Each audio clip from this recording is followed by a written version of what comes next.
This is the Valley Today.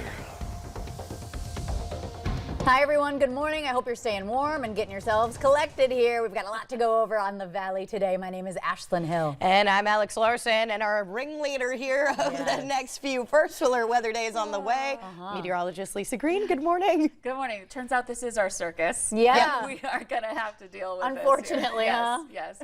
We have first alert weather days for Thursday and for Sunday into the weekend for two measurable snowfall events that we're talking about here. And the weekend system could be quite significant too. So I want to make sure you're prepared and ready for this coming up here this morning. Now, starting out this morning okay, and so we're focusing a lot on what we're looking at here heading into our first alert weather days. So let's take a look here this morning. We've got a measurable snow again for both events, and I want to get into a little more detail on both days. So the first one moving in tomorrow. Now this one is not a minor event, but it's the lesser one of the two, we'll say here. We're talking about snow that's going to impact more the southern half or 2/3 of the region.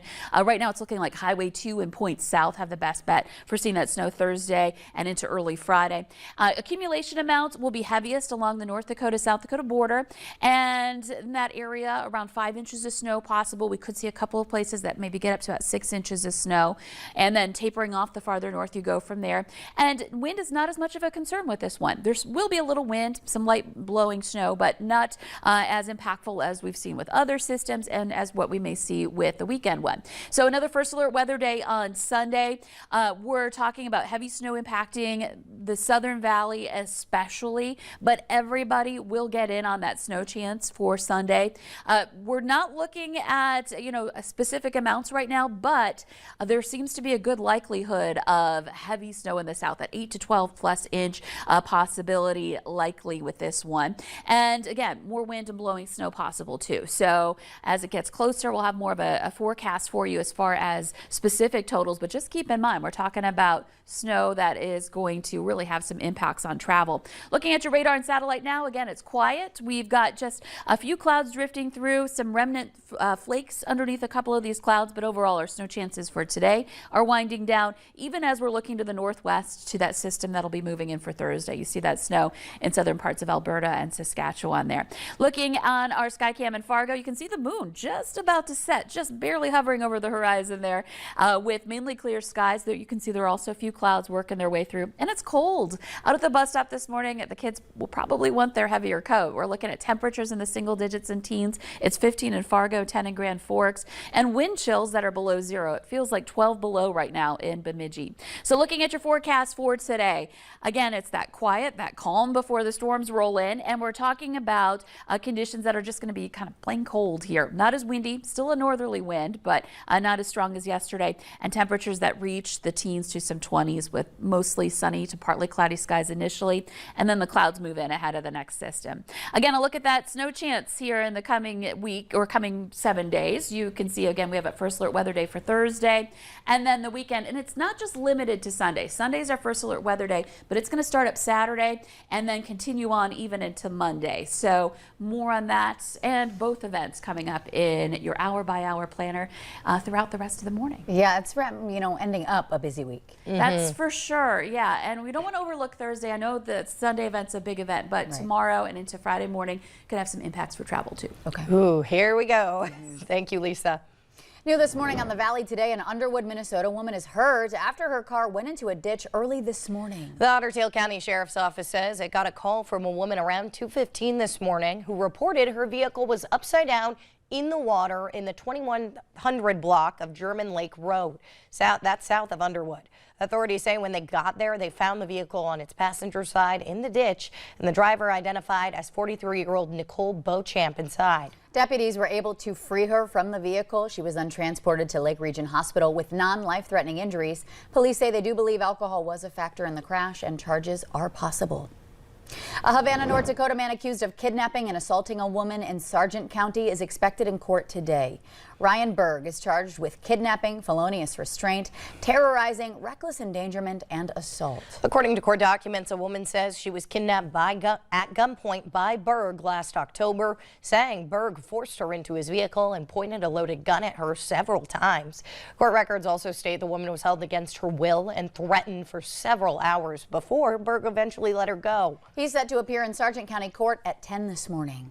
Some alarming new stats in the Fargo Police Department's annual report released on Monday night. Police say while crime in general is dropping, one big number is standing out, causing major concerns.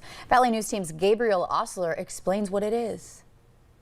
The data in the Fargo Police Department's 2023 report gives reasons for citizens to be optimistic. Crimes where people are actually victims is all down.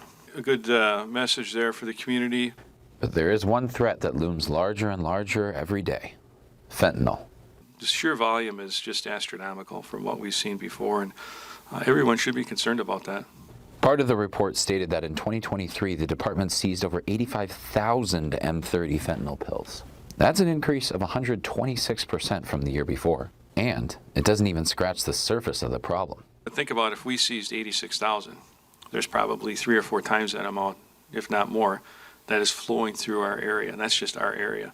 Chief David Zabolski acknowledged that there's really nothing his department can do to stop the influx of the drug. However, they can and have done more to stop violent crime in the city. Practically every statistic, including rapes, shootings, and murders, saw a decline.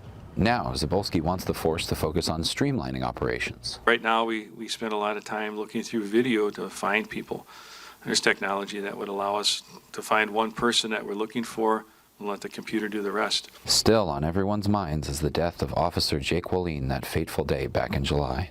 Zabolski gave his department credit for soldiering on after the tragedy. Really, aside from that initial period thereafter, people were back out doing what they needed to do to keep our community safe and keep each other safe.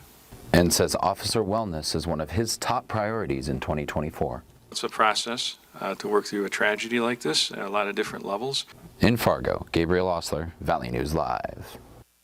The department says 2024 will be the year to honor Officer Wallin. The biggest event will be this May. That's when his name was going to be revealed on the National Law Enforcement Memorial Wall in Washington, D.C. We're learning more about the young boy who died on Monday as Moorhead Police and the Minnesota BCA continue to investigate. His mother, Alondra Archigo, tells Valley News Live that he was a beautiful, loving, and caring baby. Easton, she says, was so smart and loved being a big brother. He brought a smile to everyone's face. She says no one in the family will recover after losing him. Easton died on Monday after officers were called to the 1500 block of Bellesley Boulevard around 1 a.m. It was for a call about a 3-year-old boy who wasn't breathing. The child's body was taken to the Ramsey County Medical Examiner's office for an autopsy. Police have called the death suspicious, but his mother tells Valley News Live, "We don't know what happened. It's an open investigation." The owner of Shea West Garden Center in West Fargo says she's now considering moving her entire business because she says she hasn't gotten enough support from the city. I'm feeling extremely let down.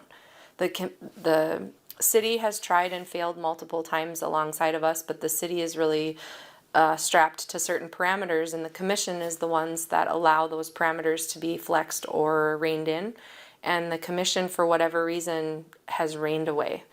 And they're washing out an entirely viable business, and I feel very threatened by them. Now you at home can read and watch more on the background of this specific story and more we've been covering for years. You can find it on your VNL News app. You can download and use it for free. Just search VNL News in the App Store today. Traffic alert for you this morning of a lane closure on Broadway in North Fargo expected to take place today. The southbound lane of Broadway will be closed between 32nd Avenue North and 31st Avenue North. Traffic will be detoured to 31st Ave North through 7th Street North. That closure will allow for water infrastructure repairs to get completed. The road is expected to fully reopen, though, by the end of the day today. 6:09 here on the Valley today. We are jumping outside for this live look. No, your eyes are not deceiving you. You can see that snow kind of mix coming down.